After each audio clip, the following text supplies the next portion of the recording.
படிக்க போகிற டாபிக் வந்து நோடல் அனாலிசிஸ் வச்சு இந்த பர்டிகுலர் சர்க்யூட்டை வந்து சால்வ் பண்ணணும். சர்க்யூட் பார்த்தா ரொம்ப காம்ப்ளிகேட்டடாக தெரியுது, பட் இது நோடல் அனாலிசிஸ் தான் ஈஸியாக சால்வ் பண்ண முடியும். இதில் பார்த்தீங்கன்னாக்கா நோடுனா என்ன அப்படின்னு கேட்டிங்கன்னா, இந்த நோடுன்றது இது ஒரு பிரான்ச்சு, இது ஒரு பிரான்ச்சு, இது ஒரு பிரான்ச். 3 பிரான்ச்சஸ் ஒன்றா சேர்ந்ததுன்னா அதுக்கு பேர் வந்து நோடுன்னு சொல்லுவோம். ஸோ இங்கே பார்த்தீங்கன்னாக்கா இது ஒரு பிரான்ச் 2 ohms, இது ஒரு 2 ohms, இது ஒரு பிரான்ச்சு, இந்த பிரான்ச்சு, இது 3 ஒன்றா சேர்கிற இடத்துக்கு வந்து நோடு 1 அப்படின்னு சொல்லுவோம். அதே மாதிரி இது பார்த்திங்கன்னா நோட் 2ன்னு சொல்லுவோம். எப்படின்னு பார்த்தீங்கன்னா இது ஒரு பிரான்ச்சு, இது ஒரு பிரான்ச்சு, இது ஒரு பிரான்ச், 3 ஒன்றா கூடுற இந்த இடத்துக்கு வந்து நோடுன்னு சொல்லுவோம். இந்த ஜங்ஷன் தான். இந்த ஜங்ஷன் வந்து 3 பிரான்ச் அப்படி இல்லைன்னா 3க்கு மேற்பட்ட பிரான்ச்சஸ் ஒன்று சேர்ந்ததுன்னா அதுக்கு பேர் நோடுன்னு சொல்லுவோம். அப்போ இது 2வது நோடு. இந்த இடத்துல பார்த்தீங்கன்னாக்கா இது ஒரு பிரான்ச்சு, இதில் ஒரு கரண்ட் சோர்ஸ் இருக்குது, இது ஒரு பிரான்ச்சு, இதில் ஒரு 2 ohms இருக்குது, இது ஒரு பிரான்ச்சு, இது 3 ஒன்று கூடுற இந்த இடத்துக்கு பேர் வந்து இது ஒரு நோடு, இது நோடு 3ன்னு சொல்லுவோம். இங்கே பார்த்தீங்கன்னாக்கா இங்கே ஒரு நோடு இருக்குது. எப்படின்னு பார்த்தீங்கன்னா இது ஒரு பிரான்ச்சு, இது ஒரு பிரான்ச்சு, இது ஒரு பிரான்ச், இது 3 ஒன்று கூடுற இடத்துக்கு இது வந்து நோட் 4ன்னு சொல்லுவோம். ஸோ நம்மளோட ஃபஸ்ட்டு ஸ்டெப் என்னன்னு கேட்டிங்கன்னா நோடு என்னென்ன இருக்குது அப்படின்றத எழுதணும். எழுதிட்டு இப்போ நம்ம வந்து டிட்டர்மினன்ட் சால்வ் பண்ணுறதுக்கு நம்பர் ஆஃப் ரோஸ் அண்ட் காலம்ஸை கண்டுபிடிக்கணும். ஸோ நம்பர் ஆஃப் நோட்ஸ் எத்தனை இருக்குது? 4 இருக்குது. எங்கே? Number of nodes equal to 4. இப்போ நம்ம வந்து இந்த மாதிரி ஒரு மேட்ரிக்ஸ் ஃபார்ம் பண்ணுறதுக்கு எத்தனை ரோஸு எத்தனை காலம்ஸு வேணும் அப்படின்றத தீர்மானிக்கிறதுக்கு ஒரு ஃபார்முலா இருக்குது. Number of rows and columns is equal to n-1 அப்படின்னு சொல்லிட்டு ஒரு ஃபார்முலா இருக்குது. என்னன்றது நம்பர் ஆஃப் நோட்ஸு. இங்கே நம்பர் ஆஃப் நோட்ஸ் வந்து 4 இருக்குது, -1 பண்ணால் 3. அப்போ இதில் வந்து 3 ரோஸு 3 காலம்ஸ் வரும் இந்த மாதிரி. ஸோ இது வந்து பார்த்திங்கன்னா நோடல் அனாலிசிஸ், நோடல் வோல்டேஜ் மெத்தடுன்னு பேர். ஸோ நம்ம என்ன பண்ணணும் அப்படின்னு கேட்டிங்கன்னா V/R ஈக்குவல் டு ஐன்ற அந்த ஓம்ஸ் லா ஈக்குவேஷன்லேருந்து 1/R into V is equal to I அப்படின்னு சொல்லிட்டு நமக்கு வரும். ஸோ இந்த ஈக்குவேஷன் தான் நம்ம பண்ண போகிறோம். இதில் ஃபஸ்ட்டு நம்ம கண்டுபிடிக்க வேண்டியது 1/R மேட்ரிக்ஸ். இந்த 1/R மேட்ரிக்ஸ் எப்படி எழுதுறது அப்படின்னு கேட்டிங்கனாக்கா இந்த இடத்துல பார்த்தீங்கன்னாக்கா 1/R11, இது 1/R12, இது 1/R13, இந்த மாதிரி 3 ரோஸு 3 காலம்ஸு. இப்போ இது வந்து காலம்ஸ்ன்னு சொல்லுவோம், இதெல்லாம் வந்து ரோஸுன்னு சொல்லுவோம். ஸோ இப்போ நம்ம 3 ரோஸு 3 காலம்ஸு கொண்டு வந்துட்டோம் இந்த 1/R மேட்ரிக்ஸ். இப்போ இது உள்ளார இருக்கிற இந்த ஒரு டேர்மையும் நம்ம வந்து டிட்டர்மின் பண்ணணும். எப்படி பண்ணணும்? நோடல் வோல்டேஜ் மெத்தடில் எப்படி பண்ணணும் அதுதான் இப்போ அடுத்து நம்ம பார்க்க போகிறோம். ஸோ இங்கே பார்த்தீங்கன்னாக்கா 1/R மேட்ரிக்ஸில் ஃபஸ்ட்டு நம்ம என்ன கண்டுபிடிக்க போகிறோம்? 1/R11. இந்த 1/R11 அப்படின்னா என்ன அர்த்தம் அப்படின்னு கேட்டிங்கன்னா ஃபஸ்ட்டு நோடு எங்கே இருக்குது? இங்கே இருக்குது. இந்த ஃபஸ்ட்டு நோடில் என்னென்ன ரெசிஸ்டன்ஸ்லாம் ஒன்று கூடுது அப்படின்னு பார்க்கணும். இது ஒரு ரெசிஸ்டன்ஸ், இது ஒரு ரெசிஸ்டன்ஸ் இங்கே வருது, இது ஒரு ரெசிஸ்டன்ஸ், இதில் ஒரு ரெசிஸ்டன்ஸ் இருக்குது, இதுவும் இங்கே வருது. ஸோ இந்த 3 ரெசிஸ்டன்ஸும் ஒன்று கூடுற இந்த இடத்துக்கு வந்து நோடு 1ன்னு சொல்லுவோம். ஸோ நோடு 1ல் சேர்ற எல்லா ரெசிஸ்டன்ஸுக்கும் இன்வர்ஸ் எடுக்கணும், அதாவது 1/R எடுக்கணும். ஸோ அப்போ இது பார்த்திங்கன்னா 1/2, 1/2, இது ஒரு 1/2. ஸோ அதுதான் இங்கே எழுதிருக்கேன். 1/2 + 1/2 + 1/2. ஸோ இங்கே வரைக்கும் பாருங்கள், இது ஒரு 1/2, இது ஒரு 1/2, இது ஒரு 1/2. அப்போ நோடு 1ல் வந்து சேர்ற எல்லா ரெசிஸ்டன்ஸையும் நம்ம ஆட் பண்ணணும். ஸோ இப்போ நம்ம ஆட் பண்ணியாச்சு. ஸோ இப்போ ஆட் பண்ணியாச்சு. இப்போ நம்ம நோடு 1ல் என்னென்ன ரெசிஸ்டன்ஸ்லாம் ஒன்று கூடுதுன்றதை நம்ம எழுதியாச்சு. இப்போ அடுத்தது வந்து பார்த்திங்கன்னா இங்கே R12 அப்படின்னு சொல்கிறாங்க. R12 அப்படின்னா என்ன அர்த்தம்னா ஃபஸ்ட்டு நோடுக்கும் செகண்ட் நோடுக்கும் பொதுவாக இருக்கிற ரெசிஸ்டன்ஸ்க்கு 1/R எடுக்கணும். ஸோ இந்த பர்டிகுலர் சர்க்யூட்டில் இதான் வந்து ஃபஸ்ட்டு நோடு, இது செகண்ட் நோடு. இந்த முதல் நோடுக்கும் 2வது நோடுக்கும் அதான் இங்கே எழுதியிருக்காங்க. R12 அப்படின்னா என்ன அர்த்தம்னாக்கா ஃபஸ்ட்டு நோடுக்கும் செகண்ட் நோடுக்கும் பொதுவாக இருக்கிற இந்த ரெசிஸ்டன்ஸ். இது பொதுவாக இருக்கிறது என்ன ரெசிஸ்டன்ஸு? 2 ohms. இந்த இது வந்து 1/R எடுக்கணும், அதுதான் இங்கே எழுதியிருக்கேன். ஸோ 1/2 அப்படின்னு போட்டு மைனஸ் சைன் போட்டிருக்கேன். ஸோ ஏற்கனவே சொல்லியிருக்கோம் மேட்ரிசஸில் இந்த டயகனல் இருக்குது பாருங்கள், இது எல்லாம் பாசிட்டிவ், மீதி எல்லாத்துக்கும் என்ன சைன் கொடுத்துடலாம்? மைனஸ் சைன் கொடுத்துடலாம். அதுதான் இங்கே நான் எழுதியிருக்கேன். அதனால தான் இந்த இடத்துல ஒரு மைனஸ் சைன் இந்த இடத்துல நமக்கு வருது. ஸோ ஃபஸ்ட்டு நோடுக்கும் செகண்ட் நோடுக்கும் பொதுவாக இருக்கிற இந்த ரெசிஸ்டன்ஸ் வந்து 2 ohms, அதுக்கு 1/2 எடுத்தாச்சு. ஸோ 1/2 எடுத்தால் இங்கே எழுதிட்டேன். அடுத்தது பார்த்தீங்கன்னாக்கா இங்கே வந்து பாருங்கள் R13 அப்படின்னா என்ன அர்த்தம் அப்படின்னு கேட்டிங்கன்னா ஃபஸ்ட்டு நோடுக்கும் 3rd நோடுக்கும் பொதுவாக இருக்கிற ரெசிஸ்டன்ஸ் எங்கே இருக்குது? இது செகண்ட் நோடு, இது 3rd நோடு. இந்த செகண்ட் நோடுக்கும் தேர்ட் நோடுக்கும் ஏதாவது ரெசிஸ்டன்ஸ் பொதுவாக இருக்குதா இங்கே? இல்லை. அப்போ இங்கே எதுவுமே இல்லை அப்படின்னாக்கா ஜீரோன்னு போட்டுடலாம். அதனால தான் இங்கே இடத்துல வந்து ஃபஸ்ட் நோடுக்கும் தேர்டு நோடுக்கும் ஃபஸ்ட் நோடு எங்கே இருக்குது? இங்கே இருக்குது. தேர்டு நோடு எங்கே இருக்குது? இங்கே இருக்குது. இது ரெண்டுத்துக்கும் பொதுவாக என்ன இருக்குது? ஒரு 2 ohms ரெசிஸ்டன்ஸ் இருக்குது பாருங்கள். இப்படி வந்து இது ஜம்ப் ஆகி இப்படி போகுது, ரைட்டா?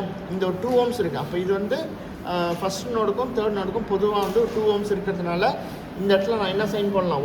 R13க்கு பதிலாக -1/2 அப்படின்னு எழுதலாம். ஏன்னா 2 ohms தான் காமனாக இருக்குது ஃபஸ்ட் நோடுக்கும் தேர்ட் நோடுக்கும். அதனால தான் இங்கே -1/2 அப்படின்னு சொல்லிட்டு வந்திருக்கு. ஸோ அடுத்தது நம்ம என்ன கண்டுபிடிக்கணும் அப்படின்னு கேட்டிங்கன்னா R21, அதாவது செகண்ட் ரோவில் ஃபஸ்ட்டு காலமு. 21னா செகண்ட் நோடுக்கும் ஃபஸ்ட்டு நோடுக்கும் பொதுவாக இருக்கிற ரெசிஸ்டன்ஸ் எங்கே இருக்குது? ஃபஸ்ட் நோடு இங்கே இருக்குது, செகண்ட் நோடு இங்கே இருக்குது. செகண்ட் நோடுக்கும் ஃபஸ்ட் நோடுக்கும் பொதுவாக என்ன இருக்குது? 2 ohms இருக்குது. இந்த 2 ohm ரெசிஸ்டரை 1/2 எடுக்கணும். ஸோ அதுதான் இங்கே எடுத்துருக்கேன். 1/2 அதுக்கு மைனஸ் சைன் கொடுத்துடணும். அடுத்தது பார்த்தீங்கன்னாக்கா R22னா என்ன அர்த்தம் அப்படின்னு கேட்டிங்கன்னா செகண்ட் நோடு எங்கே இருக்குது? இங்கே இருக்குது. இந்த செகண்ட் நோடுக்கு வந்து சேர்ற எல்லா ரெசிஸ்டன்ஸையும் ஆட் பண்ணணும். இந்த 2 ohms வருது, இந்த 4 ohms வருது, இது வருது, ஆனால் இதில் ரெசிஸ்டன்ஸ் இல்லை. அப்போ 1/2 + 1/4ன்னு எழுதணும். அதுதான் இங்கே எழுதியிருக்கேன். 1/2 + 1/4ன்னு எழுதியிருக்கேன். ஸோ இதுதான் வந்து R22, 1/R22 அது எழுதியாச்சு. அடுத்தது நம்ம எழுத வேண்டியது என்னன்னு கேட்டிங்கன்னா R23னா என்ன அர்த்தம்னு கேட்டிங்கன்னா செகண்ட் நோடுக்கும் தேர்ட் நோடுக்கும் பொதுவாக இருக்கிறது. செகண்ட் நோடு இங்கே இருக்குது, தேர்ட் நோடு இங்கே இருக்குது. ரெண்டுத்துக்கும் பொதுவாக ரெசிஸ்டன்ஸ் எதாவது இருக்குதா? இல்லை, வெறும் கரண்ட் சோர்ஸ் தான் இருக்குது. அது நமக்கு தேவையில்லை. ஸோ அதனால் இது வந்து 0 தான் எழுதணும். இந்த இடத்துல நான் 0 எழுதியிருக்கேன் பாருங்க. ஸோ R23 எழுதும்போது 1/R23ன்னு எழுதும்போது அது 0ன்னு நான் எழுதிட்டேன். இப்போ அடுத்தது பார்த்தீங்கன்னா இங்கே என்ன எழுதுகிறோம்? R31 எழுதணும். R31னா என்ன அர்த்தம்னு கேட்டிங்கன்னா தேர்ட் நோடுக்கும் ஃபஸ்ட் நோடுக்கும் பொதுவாக இருக்கிற ரெசிஸ்டன்ஸ். தேர்ட் நோடு இங்கே இருக்குது, ஃபஸ்ட் நோடு இங்கே இருக்குது. ரெண்டுத்துக்கும் பொதுவாக என்ன இருக்குது? இப்படி வந்து ஜம்ப் ஆகி இப்படி ஒரு ரெசிஸ்டன்ஸ் வருது, 2 ohms வருதா? அப்போ -1/2ன்னு எழுதிடலாமா? அதுதான் இங்கே எழுதியிருக்கேன். அதுக்கப்புறம் பார்த்தீங்கன்னா R32னா என்ன அர்த்தம்? தேர்ட் நோடுக்கும் செகண்ட் நோடுக்கும் பொதுவாக இருக்கிற ரெசிஸ்டன்ஸ். தேர்ட் நோடுக்கும் செகண்ட் நோடுக்கும் பொதுவாக ஏதாவது ரெசிஸ்டன்ஸ் இருக்கா? இல்லை, இங்கே கரண்ட் சோர்ஸ் தான் இருக்குது. அதனால் அது ஒரு 0 போட்டாச்சு. அடுத்தது பார்த்தீங்கன்னா R33 அப்படின்னா என்ன அர்த்தம் அப்படின்னு கேட்டிங்கன்னா R33னா தேர்ட் நோடுக்கு வந்து சேர்ற எல்லா ரெசிஸ்டன்ஸும். தேர்ட் நோடு எங்கே இருக்குது? இங்கே இருக்குது. இதில் வந்து சேர்ற ரெசிஸ்டன்ஸ் என்னென்னலாம் இருக்குது? இதில் இந்த 2 ohms வருது, இந்த 2 ohms வருது, இங்கே எதுவும் இல்லை. அப்போ 1/2 + 1/2ன்னு எழுதலாம். ஸோ அப்போ 1/2 + 1/2 நீங்கள் எழுதலாம். இதுதான் வந்து உங்களோட 1/R மேட்ரிக்ஸ். என்ன மேட்ரிக்ஸ் இது? 1/R matrix. இதில் இங்கே பார்த்தீங்கன்னா 1/2க்கு பதிலாக 0.5, இது ஒரு 0.5, இது ஒரு 0.5, எல்லாம் ஒன்றா சேர்த்திங்கன்னா 1.5ன்னு வரும். இது வந்து 0.5ன்னு வரும். இது அப்படியே கால்குலேட்டரில் டைப் பண்ணாக்கா டெசிமலில் வரும். இது அப்படியே ஒரு மேட்ரிக்ஸாக ஃபார்ம் பண்ணி வச்சிங்க. இதுதான் உங்களோட டெல்டா மேட்ரிக்ஸாக இருக்கும். அது அப்புறமா பார்க்கலாம் நம்ம.